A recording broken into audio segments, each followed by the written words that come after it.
Friends, मैं आपका mentor AK Singh और आज फिर हम अपने BLIS 04 यानी आपके 104 के प्रैक्टिकल को देखेंगे। और 104 वाले जो चैप्टर था यानी कि पहला चैप्टर ही आपका कहीं ना कहीं प्रैक्टिकल का चल रहा है। और प्रैक्टिकल में की बुक में आपको बहुत सारी चीज़ें समझा दी गई हैं, यानी कि खंड पहला, खंड 2 और खंड 3। यानी 19वें एडिशन में खंड पहले में क्या कहा गया है, खंड 2 में क्या कहा गया है और खंड 3 में क्या कहा गया है, क्या चीज़ आपको देखने के लिए मिलती है। लाइब्रेरी साइंस के प्रैक्टिकल में आपको सिर्फ और सिर्फ DDC के नंबर और CC के नंबर बनाने के लिए मिलेंगे, पर कहीं ना कहीं क्वेश्चन आंसर्स हर चैप्टर के ज़रूरी हैं और कहीं ना कहीं आपको पता होने चाहिए जो आपके चैप्टर के क्वेश्चन आंसर इम्पोर्टेंट। तो आज हम देखेंगे इसके क्वेश्चन आंसर। और इस चैप्टर का थ्योरी पार्ट, यानी कि सबसे पहले आपको कराना पड़ेगा थ्योरी पार्ट। ठीक है, थ्योरी पार्ट आपका हो चुका है।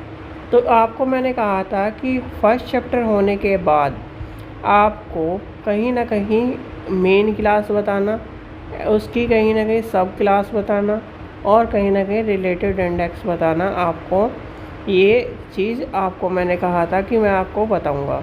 ठीक है, तो ये जो क्लास है यानी कि फर्स्ट क्लास में जो फर्स्ट चैप्टर था, मतलब फर्स्ट चैप्टर के बाद आपका क्वेश्चन हो जाएंगे। इसके बाद आपको कल या परसों, मतलब कोई भी एक दिन रख लूँगा मैं, उस दिन मैं आपको नॉर्मल यानी कि सारी क्लास छोड़ के सिर्फ और सिर्फ आपको प्रैक्टिकल का बताऊंगा कि प्रैक्टिकल में जो हमने अभी तक मेन क्लास पढ़ी है, यानी कि खंड पहला, खंड दूसरा और खंड तीसरा को जो पढ़ा है वो कैसे आपका यूज़ करना है, आपको किस तरह से नंबर निकालने हैं और किस तरह से चीज़ों को लेके चलना है। ठीक है, पहली बात आपको पता होना चाहिए कि सिर्फ और सिर्फ मेन नंबर आपने निकाल लिया तो आपने आधा किला हासिल कर लिया। ये आपको पता होना चाहिए। जब आपके नंबर निकलेंगे तो आपको इस चीज़ का भी ध्यान रखना है। तो चलिए शुरू करते हैं आज के क्वेश्चन आंसर। सबसे पहले क्या करना है, वीडियो को लाइक करना है, चैनल को सब्सक्राइब करना है, वीडियो को ज़्यादा शेयर करना है और टेलीग्राम ग्रुप को ज्वाइन करके रखना है। थोड़ा सा जो भी इंफॉर्मेशन इंपॉर्टेंट होगी वो आपको मिल जाएगी। ठीक है, तो सबसे पहले क्या है, यानी यूनिट नंबर 1, लेसन नंबर 1 और हमारा जो आज की क्या है क्वेश्चन आंसर। क्वेश्चन आंसर्स में आपका सबसे पहले अगर आपसे क्वेश्चन पूछा जाता है तो वो क्वेश्चन पूछा जाता है कि यानी कि DV डेसिमल क्लासिफिकेशन से आप क्या समझते हैं और इसके इतिहास का वर्णन कीजिए। यानी कि DDC से आप क्या समझते हैं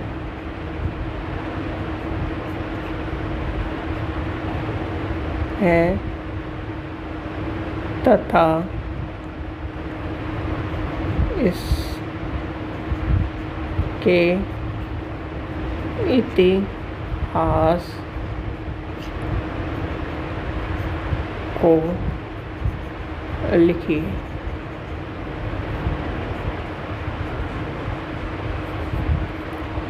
दूसरा क्वेश्चन आपसे पूछा जाता है, क्वेश्चन नंबर दूसरा, DDC के 19वें संस्करण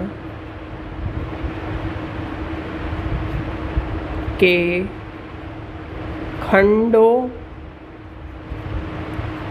के बारे में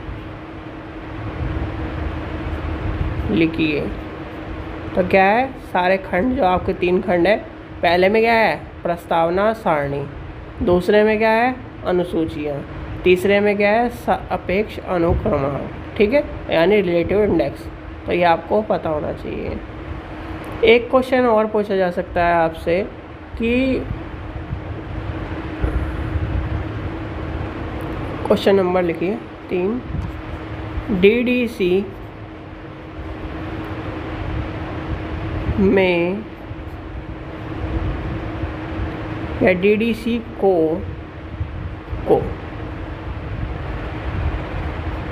कितने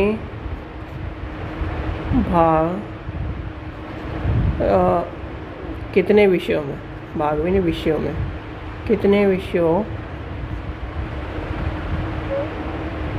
में बांटा गया है। अब ये तो आंसर बिल्कुल आसान होगा कि कहीं ना कहीं 10 विषयों में हमने बांटा हुआ है, यानी 000 से लेकर,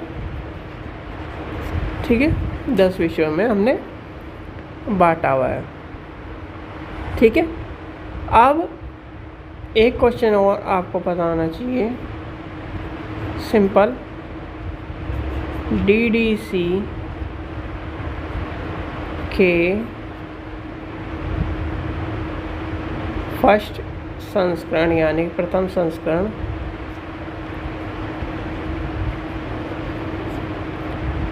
के बारे में लिखिए। ये आपको मैंने इसलिए कहा है कि क्योंकि इसमें जो ये 4 क्वेश्चन लिखवाए हैं, ये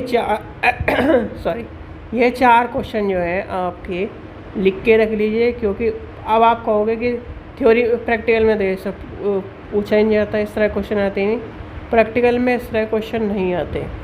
पर जब आप इन सबको सॉल्व यानी कि लिखोगे और चीज़ों को जानोगे, तब आपको कहीं ना कहीं प्रैक्टिकल में बहुत सारी चीज़ें आपको जानने के लिए मिलेंगी। ठीक है, तो ये सब चीज़ें इसलिए लिखवाई जा रही हैं, क्वेश्चन आपको इसलिए बताया जा रहे हैं कि आप क्वेश्चन करो, और क्वेश्चन करोगे। ये एक दिन का काम नहीं है लाइब्रेरी का कहना, आपका प्रैक्टिकल आपकी ज़िंदगी भर काम आएगा। लाइब्रेरी क्या है, एक तरह से आपको क्या बना रही है, अकाउंटेंट बना रही है, क्या बना रही है, टीचर बना रही है, क्या बना रही है, मैनेजमेंट कमेटी का हिस्सा बना रही है, बहुत सारी चीज़ें बना रही है। तो आप एक दिन में नहीं सीख पाओगे। जैसे क्या है, एक अकाउंटेंट क्या है, उसे बैलेंस शीट सारी हर टाइम सारी की बैलेंस शीट क्या होती है, हर बार लिखता भी है और वो बनाता भी है। तो क्या है, आपको भी क्या है, सारी चीज़ें याद कर लेनी है, इस तरह से ही याद होगी।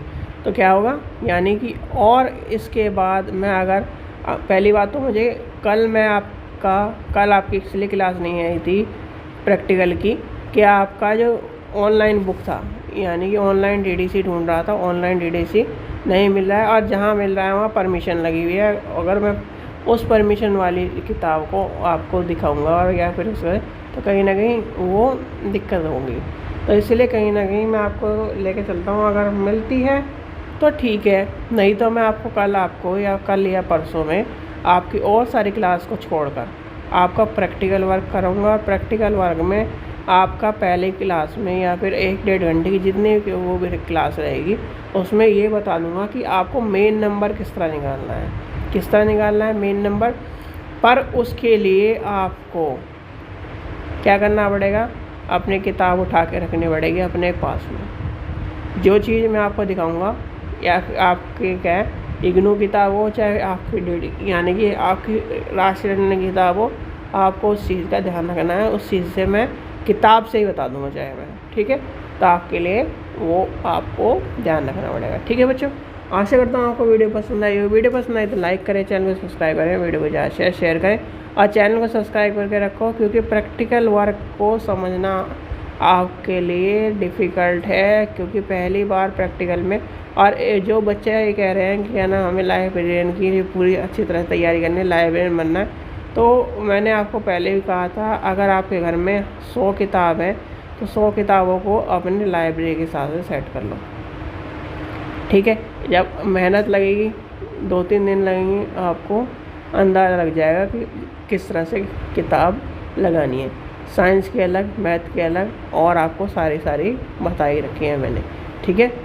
बिब्लियोग्राफी, डिक्शनरी और रेयर बुक्स आपके रेफरेंस सेक्शन में जाएंगी, तो ये आपको पता होना चाहिए, ठीक है बच्चों। चलिए, आशा करता हूँ आपको वीडियो पसंद है। वीडियो पसंद आए तो लाइक करें, चैनल को सब्सक्राइब करें, वीडियो को ज़्यादा से शेयर करें। Thank you.